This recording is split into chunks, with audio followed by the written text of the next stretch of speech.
Alors bonjour, bon dimanche. Donc nous allons continuer la princesse de Clèves. Donc c'est la fin un peu de la troisième partie.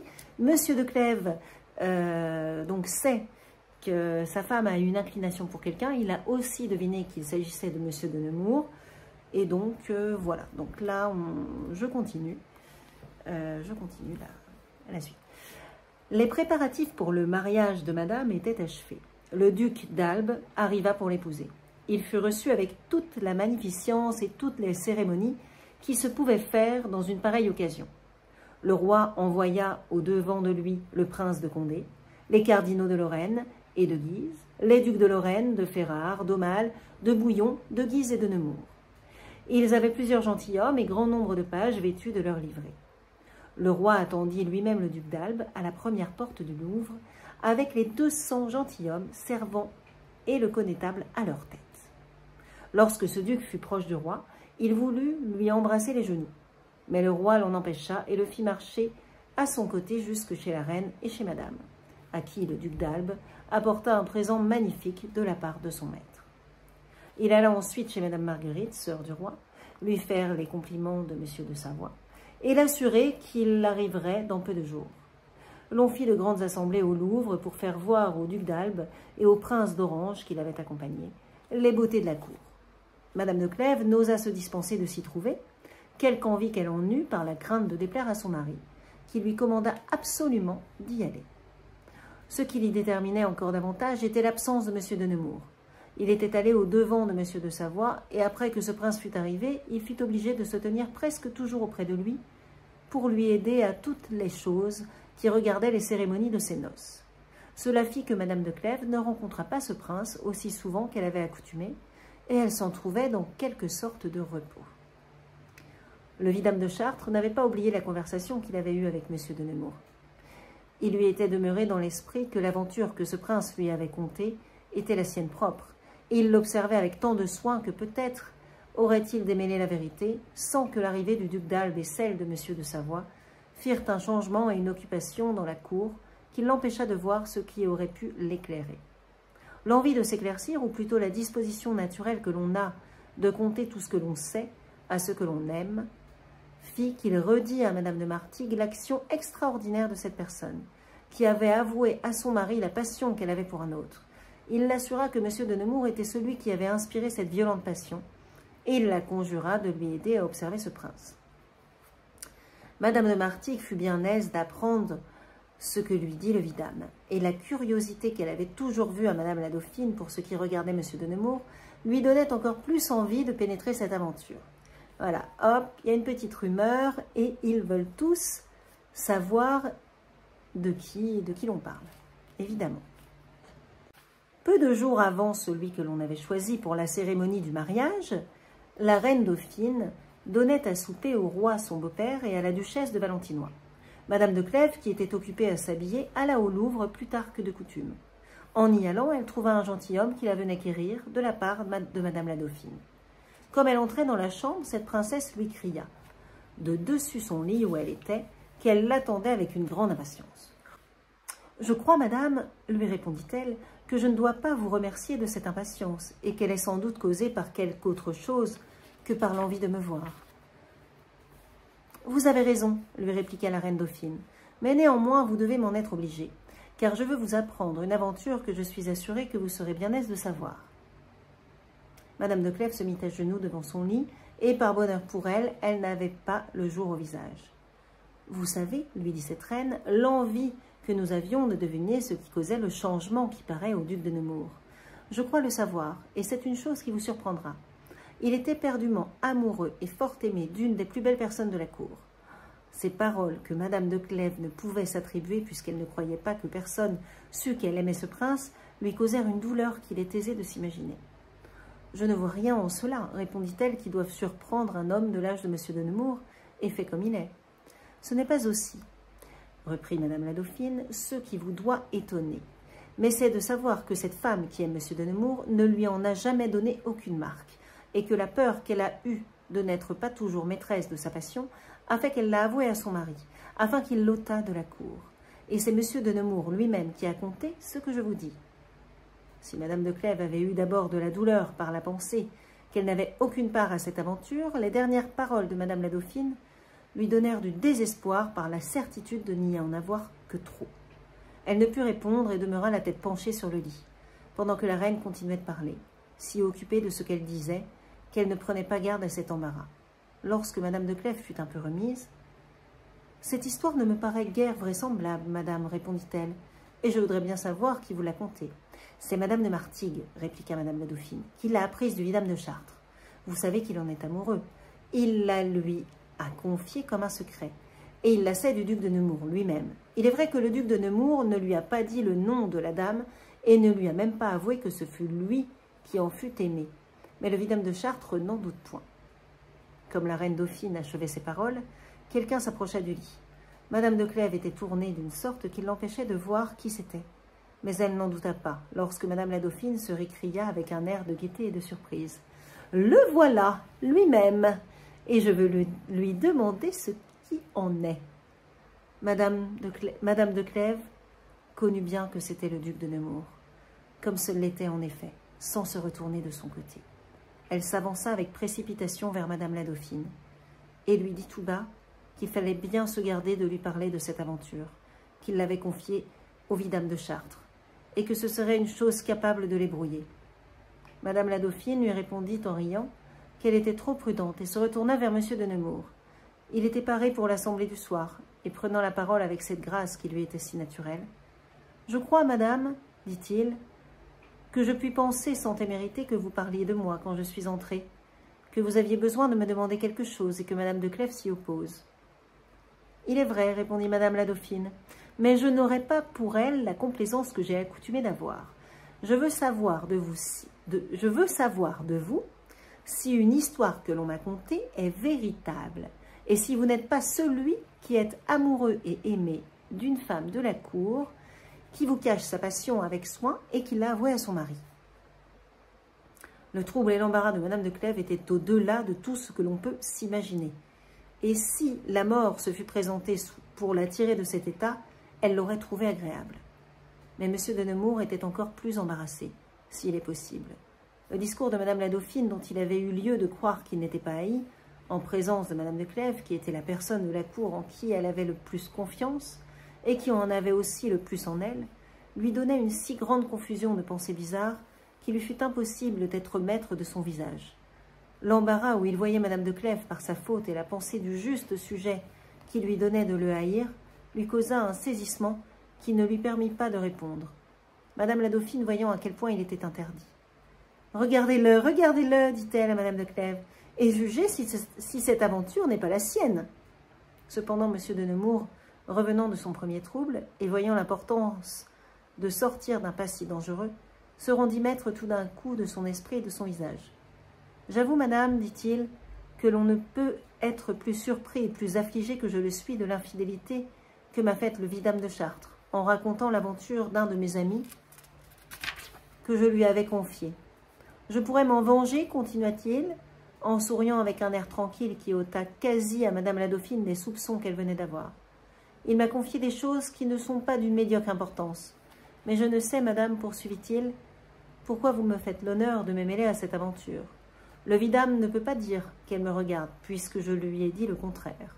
La qualité d'un homme amoureux me peut convenir, mais pour celle d'un homme aimé, je ne crois pas, madame, que vous puissiez me la donner. » Ce prince fut bien aise de dire quelque chose à Madame la Dauphine, qui eut du rapport à ce qu'il lui avait fait paraître en d'autres temps, afin de lui détourner l'esprit des pensées qu'elle avait pu avoir.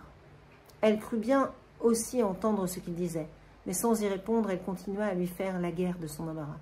« J'ai été troublée, madame, lui répond-il, pour l'intérêt de mon ami et par les justes reproches qu'il me pourrait faire, d'avoir redit une chose qui lui est plus chère que la vie. Il ne me l'a néanmoins confiée qu'à demi, et il ne m'a pas nommé la personne qu'il aime. Je sais seulement qu'il est homme du monde, le plus amoureux et le plus à plaindre. »« Le trouvez-vous si à plaindre ?» répliqua Madame la Dauphine, « puisqu'il est aimé ?»« Croyez-vous qu'il le soit, madame ?» reprit-il, « et qu'une personne qui aurait une véritable passion pût la découvrir à son mari. Cette personne ne connaît pas sans doute l'amour, et elle a pris pour lui une légère reconnaissance de l'attachement que l'on a pour elle.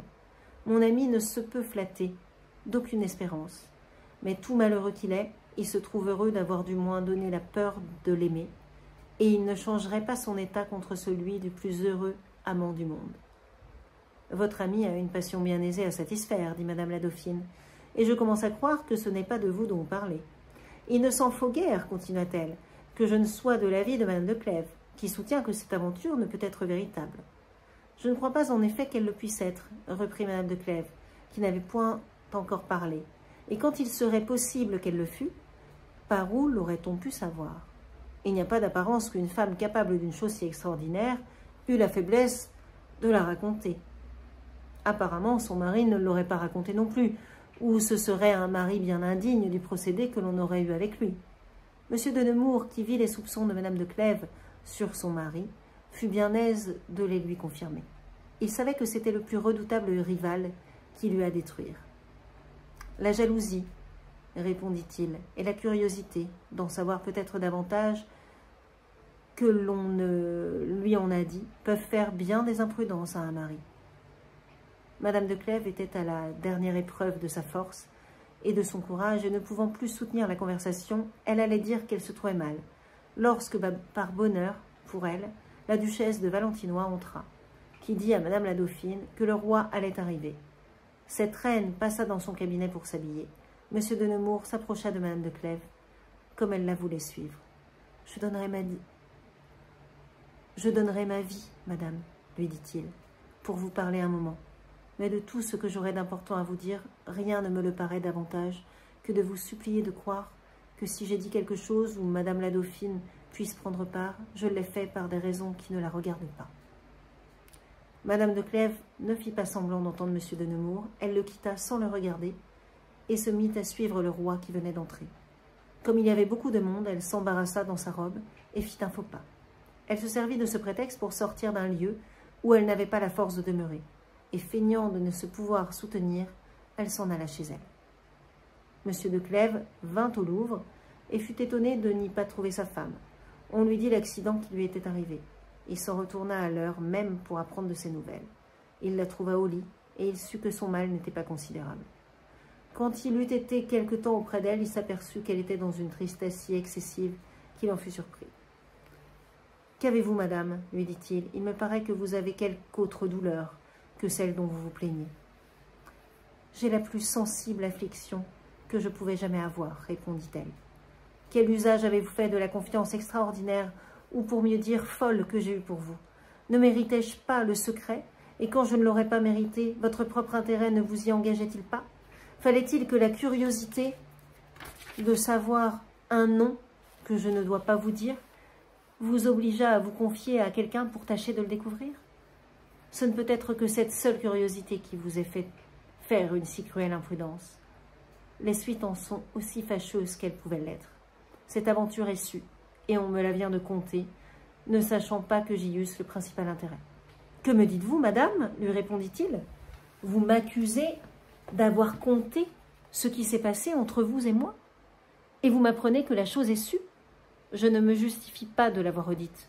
Vous ne le sauriez croire, et il faut sans doute que vous ayez pris pour vous ce que l'on vous a dit de quelque autre. »« Ah, monsieur, reprit-il. »« Ah, monsieur, reprit-elle. Il n'y a pas dans le monde une autre aventure pareille à la mienne. Il n'y a point une autre femme capable de la même chose. Le hasard ne peut l'avoir fait inventer. Et on ne l'a jamais imaginé, et cette pensée n'est jamais tombée dans un autre esprit que le mien. Madame la Dauphine vient de me conter toute cette aventure. Elle l'a su par le vidame de Chartres, qui la sait de monsieur de Nemours. « Monsieur de Nemours » s'écria monsieur de Clèves, avec une action qui marquait du transport et du désespoir. « Quoi? Monsieur de Nemours sait que vous l'aimez et que je le sais? » « Vous voulez toujours choisir monsieur de Nemours plutôt qu'un autre, répliqua-t-elle. « Je vous ai dit que je ne vous répondrai jamais sur vos soupçons. J'ignore si monsieur de Nemours sait la part que j'ai dans cette aventure et celle que vous lui avez donnée, mais il l'a contée au vidame de Chartres et lui a dit qu'il la savait d'un de ses amis, qui ne lui avait pas nommé la personne. Il faut que cet ami de monsieur de Nemours soit des vôtres et que vous vous soyez fiés à lui pour tâcher de vous éclaircir. A-t-on un ami au monde à qui on voulut faire une telle confidence, reprit monsieur de Clèves, et voudrait-on éclaircir ses soupçons au prix d'apprendre à quelqu'un ce que l'on souhaiterait de se cacher à soi-même? Songez plutôt, madame, à qui vous avez parlé, Il est plus vraisemblable que ce soit par vous que par moi que ce secret se soit échappé. Vous n'avez pu soutenir toute seule l'embarras où vous vous êtes trouvée, et vous avez cherché le soulagement de vous plaindre avec quelque confidente qui vous a trahi. « N'achevez point de m'accabler, s'écria-t-elle, et n'ayez point la dureté de m'accuser d'une faute que vous avez faite. Pouvez-vous m'en soupçonner? Et puisque j'ai été capable de vous parler, suis-je capable de parler à quelque autre ?» L'aveu que Madame de Clèves avait fait à son mari était une si grande marque de sa sincérité, et elle niait si fortement de s'être confiée à personne, que M. de Clèves ne savait que penser. D'un autre côté, il était assuré de n'avoir rien redit. C'était une chose que l'on ne pouvait avoir devinée. Elle était sue, ainsi il fallait que ce fût par l'un des deux. Mais ce qui lui causait une douleur violente était de savoir que ce secret était entre les mains de quelqu'un et qu'apparemment il serait bientôt divulgué. Madame de Clèves pensait à peu près les mêmes choses. Elle trouvait également impossible que son mari eût parlé et qu'il n'eût pas parlé. Ce qu'avait dit M. de Nemours, que la curiosité pouvait faire des imprudences à un mari, lui paraissait se rapporter si juste à l'état de M. de Clèves qu'elle ne pouvait croire que ce fût une chose que le hasard eût fait dire. Et cette vraisemblance la déterminait à croire que M. de Clèves avait abusé de la confiance qu'elle avait en lui. Ils étaient si occupés l'un et l'autre de leurs pensées qu'ils furent longtemps sans parler, et ils ne sortirent de ce silence que pour redire la même chose qu'ils avaient déjà dites plusieurs fois, et demeurèrent le cœur et l'esprit plus éloignés et plus altérés qu'ils ne l'avaient encore eu. Il est aisé de s'imaginer en quel état ils passèrent la nuit. M. de Clèves avait épuisé toute sa constance à soutenir le malheur de voir une femme qu'il adorait touchée de passion pour un autre. Il ne lui restait plus de courage, il croyait même n'en devoir pas trouver dans une chose où sa gloire et son honneur étaient si vivement blessés. Il ne savait plus que penser de sa femme, il ne voyait plus quelle conduite il lui devait faire prendre, ni comment il se devait conduire lui-même. Et il ne trouvait de tous côtés que des précipices et des abîmes. Enfin, après une agitation et une incertitude très longue, voyant qu'il devait bientôt s'en aller en Espagne, il prit le parti de ne rien faire qui pût augmenter les soupçons ou la connaissance de son malheureux état. Il alla trouver Madame de Clèves et lui dit qu'il ne s'agissait pas de démêler entre eux qui avait manqué au secret, mais qu'il s'agissait de faire voir que l'histoire que l'on avait contée était une fable où elle n'avait aucune part, qu'il dépendait d'elle de le persuader à M. de Nemours et aux autres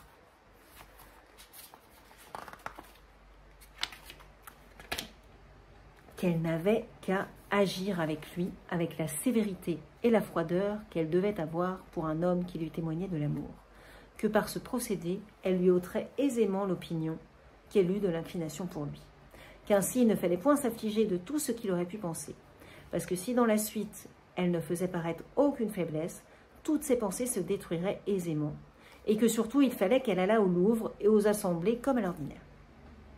Après ces paroles, M. de Clèves quitta sa femme sans attendre sa réponse. Elle trouva beaucoup de raisons dans tout ce qu'il lui dit, et la colère où elle était contre M. de Nemours lui fit croire qu'elle trouverait aussi beaucoup de facilité à l'exécuter.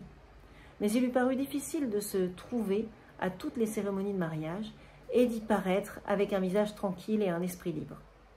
Néanmoins, comme elle devait porter la robe de Madame la Dauphine, et que c'était une chose où elle avait été préférée à plusieurs autres princesses, il n'y avait pas moyen d'y renoncer sans faire beaucoup de bruit et sans en faire chercher des raisons. Elle se résolut donc de faire un effort sur elle-même, mais elle prit le reste du jour pour s'y préparer et pour s'abandonner à tous les sentiments dont elle était agitée. Elle s'enferma seule dans son cabinet. De tous ces maux, celui qui se présentait à elle avec le plus de violence était d'avoir sujet de se plaindre de M. de Nemours et de ne trouver aucun moyen de le justifier. Elle ne pouvait douter qu'il n'eût conté cette aventure au vidame de Chartres. Il l'avait avoué, et elle ne pouvait douter aussi, par la manière dont il avait parlé, qu'il ne sût que l'aventure la regardait. Comment excuser une si grande imprudence, et qu'était devenue l'extrême discrétion de ce prince dont elle avait été si touchée? « Il a été discret, disait-elle, tant qu'il a cru être malheureux, mais une pensée d'un bonheur même incertain a fini sa discrétion. Il n'a pu s'imaginer qu'il était aimé sans vouloir qu'on le sût. Il a dit tout ce qu'il pouvait dire. Je n'ai pas avoué que c'était lui que j'aimais. Il l'a soupçonné, il a laissé voir ses soupçons. S'il eût eu des certitudes, il en aurait usé de la même sorte. J'ai eu tort de croire qu'il y eût un homme capable de cacher ce qui flatte sa gloire. C'est pourtant pour cet homme que j'ai cru si différent du reste des hommes que je me retrouve, comme les autres femmes, étant si éloignée de leur ressembler. J'ai perdu le cœur et l'estime d'un mari qui devait faire ma félicité. Je serai bientôt regardée de tout le monde comme une personne qui a une folle et violente passion. Celui pour qui je l'ai ne l'ignore plus, et c'est pour éviter ces malheurs que j'ai hasardé tout mon repos, et même ma vie.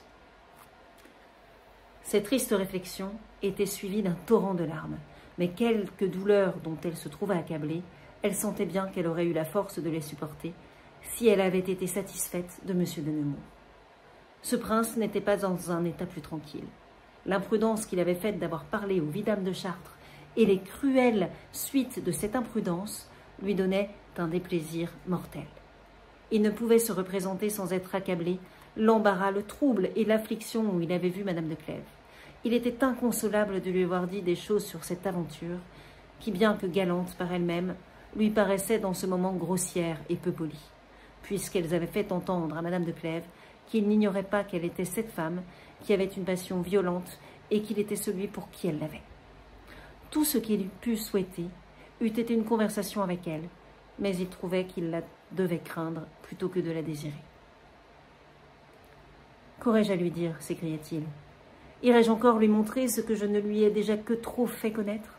Lui ferais-je voir que je sais qu'elle m'aime, moi qui n'ai jamais seulement osé lui dire que je l'aimais? Commencerais-je à lui parler ouvertement de ma passion, afin de lui paraître un homme devenu hardi par des espérances? Puis-je penser seulement à l'approcher et oserais-je lui donner l'embarras de soutenir ma vue? Par où pourrais-je me justifier? Je n'ai point d'excuse. Je suis indigne d'être regardée de Madame de Clèves, et je n'espère pas aussi qu'elle me regarde jamais. Je ne lui ai donné, par ma faute, de meilleurs moyens pour se défendre contre moi que tous ceux qu'elle cherchait et qu'elle eût peut-être cherché inutilement. Je perds par mon imprudence le bonheur et la gloire d'être aimée, de la plus aimable et de la plus estimable personne du monde. Mais si j'avais perdu ce bonheur, sans qu'elle en eût souffert et sans lui avoir donné une douleur mortelle, ce me serait une consolation, et je sens plus dans ce moment le mal que je lui ai fait que celui que je me suis fait auprès d'elle. C'est compliqué. Monsieur de Nemours fut longtemps à s'affliger et à penser les mêmes choses. L'envie de parler à Madame de Clèves lui venait toujours à l'esprit. Il songea à en trouver les moyens. Il pensa à lui écrire, mais enfin il trouva qu'après la faute qu'il avait faite et de l'humeur dont elle était, le mieux qu'il put faire était de lui témoigner un profond respect par son affliction et par son silence, de lui faire voir même qu'il n'oserait se présenter devant elle et d'attendre ce que le temps, le hasard et l'inclination qu'elle avait pour lui pourraient faire en sa faveur. Il résolut aussi de ne point faire de reproche au vidame de Chartres de l'infidélité qu'il lui avait faite, de peur de fortifier ses soupçons. Les fiançailles de madame, qui se faisaient le lendemain, et le mariage qui se faisait le jour suivant, occupaient tellement toute la cour que Madame de Clèves et Monsieur de Nemours cachèrent aisément au public leur tristesse et leur trouble. Madame la Dauphine ne parla même qu'en passant à Madame de Clèves de la conversation qu'elles avaient eue avec Monsieur de Nemours. Et Monsieur de Clèves affecta de ne plus parler à sa femme de tout ce qui s'était passé, de sorte qu'elle ne se trouva pas dans un aussi grand embarras qu'elle l'avait imaginé.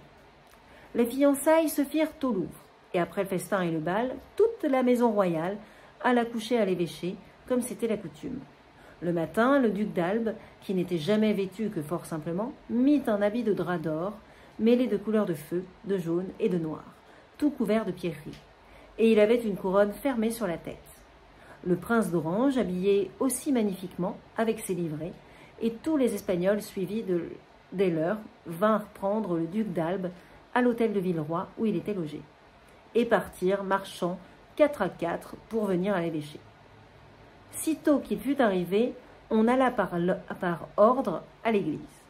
Le roi menait madame, qui avait aussi une couronne fermée et sa robe portée par mesdemoiselles de Montpensier et de Longueville. La reine marchait ensuite, mais sans couronne. Après elle, venait la reine dauphine, madame, sœur du roi, madame de Lorraine et la reine de Navarre, leurs robes portées par des princesses. Les reines et les princesses avaient toutes leurs filles magnifiquement habillées, des mêmes couleurs qu'elles étaient vêtues, en sorte que l'on connaissait à qui étaient les filles par la couleur de leurs habits. On monta sur l'échafaud qui était préparé dans l'église, et l'on fit la cérémonie des mariages. On retourna ensuite dîner à l'évêché, et sur les 5 heures, on en partit pour aller au palais, où se faisait le festin et où le Parlement, les cours souveraines et la maison de ville étaient priés d'assister. Le roi, les reines, les princes et princesses mangèrent sur la table de marbre dans la grande salle du palais, le duc d'Albe assis auprès de la nouvelle reine d'Espagne, et au-dessus des degrés de la table de marbre et à la main droite du roi était une table pour les ambassadeurs, les archevêques et les chevaliers de l'ordre, et de l'autre côté une table pour les messieurs du Parlement. Le duc de Guise, vêtu d'une robe de drap d'or frisé, or d'or frisé, c'est du tissu en or, servait le roi de grand maître. Servait le roi de, ça veut dire servait au roi de, et grand maître, ça veut dire maître d'hôtel chargé d'apporter les plats. Donc je relis la phrase. Le duc de Guise, vêtu d'une robe de drap d'or frisé, servait le roi de grand maître, monsieur le prince de Condé, de panetier, donc panetier c'est serveur chargé d'apporter le pain, et le duc de Nemours, des chansons. Des chansons c'est D apostrophe et chanson, et accent aigu, c'est H-A-N-S-O-N. Et ça, et chanson, c'est un serveur chargé d'apporter les boissons. Après que les tables furent levées, le bal commença. Il fut interrompu par des ballets et des machines extraordinaires. Les machines, dans ce cas-là, ce sont des grands spectacles qui nécessitaient des machines pour les changements de décor.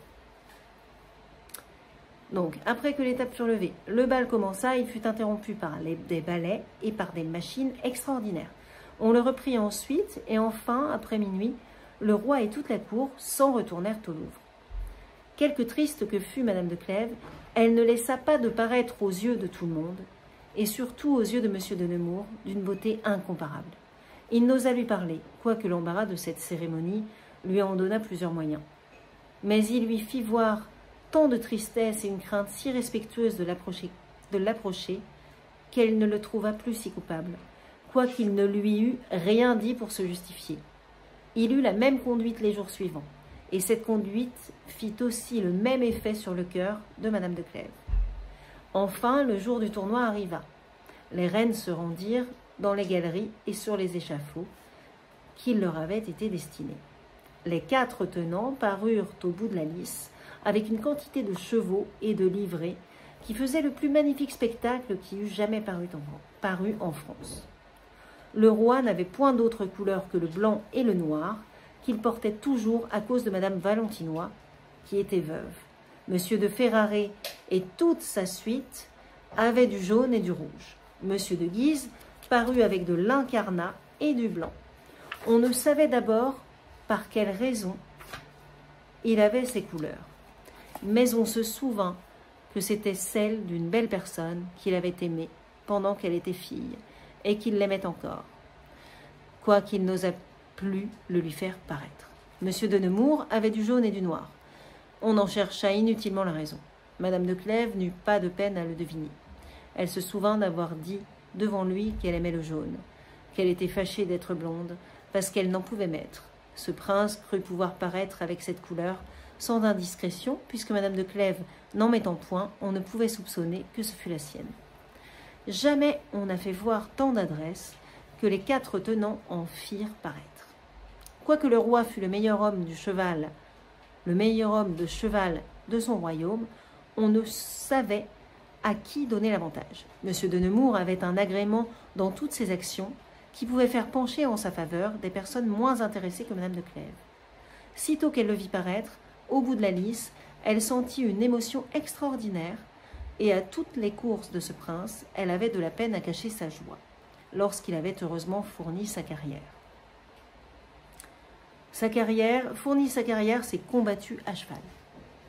Sur le soir, comme tout était presque fini et que l'on était près de se retirer, le malheur de l'État fit que le roi voulut encore rompre une lance. Il manda au comte de Montgomery,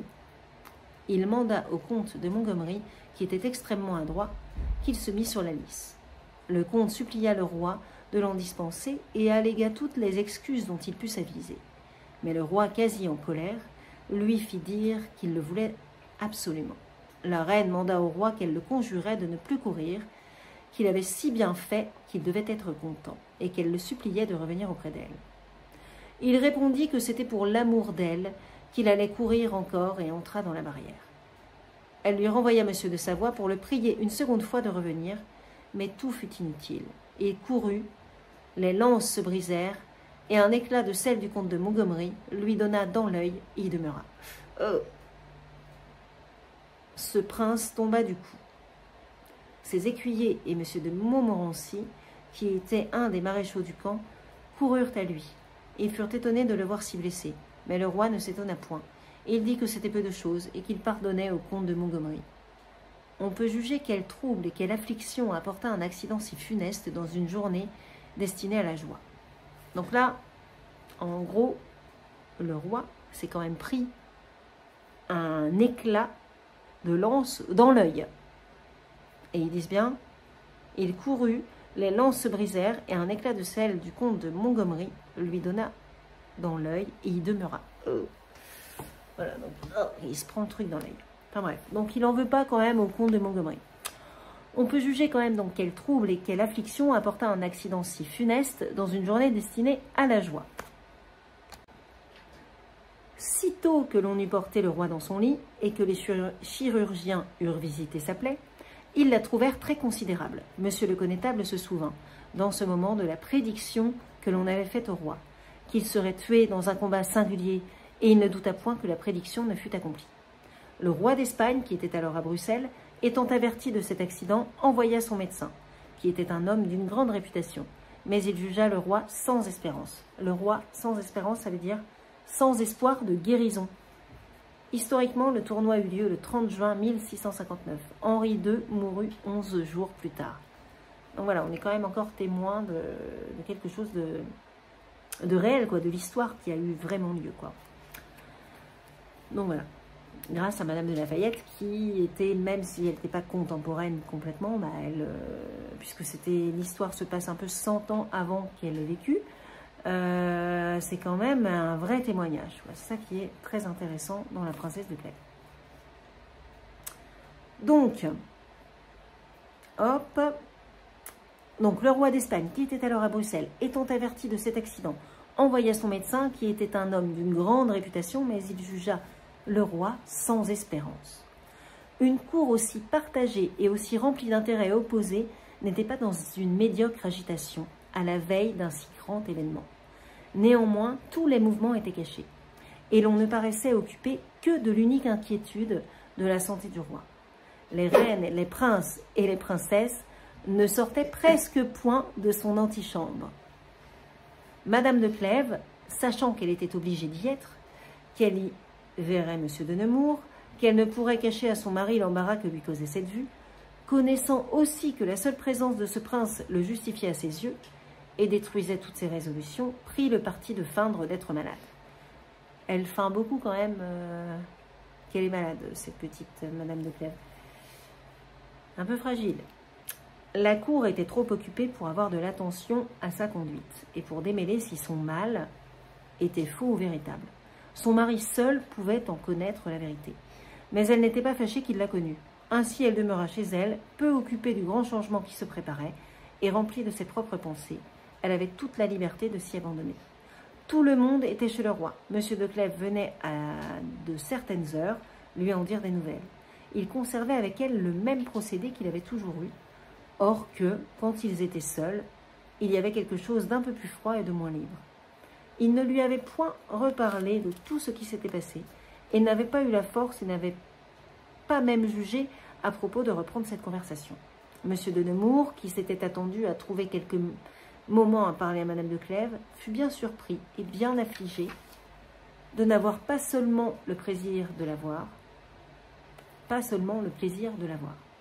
Le mal du roi se trouva si considérable que le 7e jour, il fut désespéré des médecins.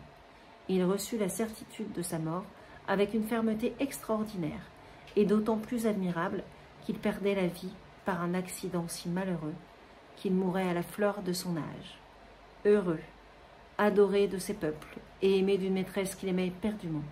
La veille de sa mort, il fit faire le mariage de madame, sa sœur, avec monsieur de Savoie. Sans cérémonie, l'on peut juger en quel état était la duchesse de Valentinois. La reine ne permit point qu'elle vît le roi, et lui envoya demander les cachets de ce prince et les pierreries de la couronne qu'elle avait en garde. Les cachets, donc, c'est les sceaux. Cette duchesse s'enquit si le roi était mort, et comme on lui eût répondu que non. « Je n'ai donc point encore de maître, répondit-elle, et personne ne peut m'obliger à rendre ce que sa confiance m'a mis entre les mains. » Sitôt qu'il fut expiré au château des Tournelles, le duc des Ferrare, le duc de Guise et le duc de Nemours conduisirent au Louvre la reine mère, le roi et la reine sa femme. Le roi et la reine sa femme, c'est François II qui succède à son père, et sa femme, c'est Marie Stuart. Voilà. Donc le nouveau roi. Monsieur de Nemours menait la reine mère. Comme il commençait à marcher, elle se recula de quelques pas et dit à la reine, sa belle-fille, que c'était à elle à passer, la première. Mais il fut aisé de voir qu'il y avait plus d'aigreur que de bienséance dans ce compliment. Voilà. Donc là, le roi est mort. Donc c'était le roi Henri II qui est mort.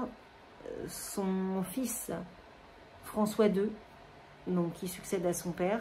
La reine, elle veut surtout pas voir Madame Valentinois, de Valentinois, la duchesse de Valentinois, elle veut pas la voir. Elle s'est tellement fait, elle a tellement été mise de côté par cette maîtresse du roi, qui était beaucoup trop aimée du roi en fait, qui avait toute l'attention. Donc là, elle se venge un peu en quelque sorte. Hop là, elle prend sa place de reine et Madame de Valentinois dégage. Donc voilà. Et là, donc le roi est mort et c'est la fin de la 3e partie. Et nous aurons donc la 4e partie pour finir. Il me semble. Et après, en fait, après la 4e partie, ce sera la fin. Voilà, il reste donc la 4e partie. Enfin, on va arriver au bout de cette princesse de Clèves. Voilà, qui est quand même bien plus passionnant que ce que j'avais pensé en seconde. Bonne soirée!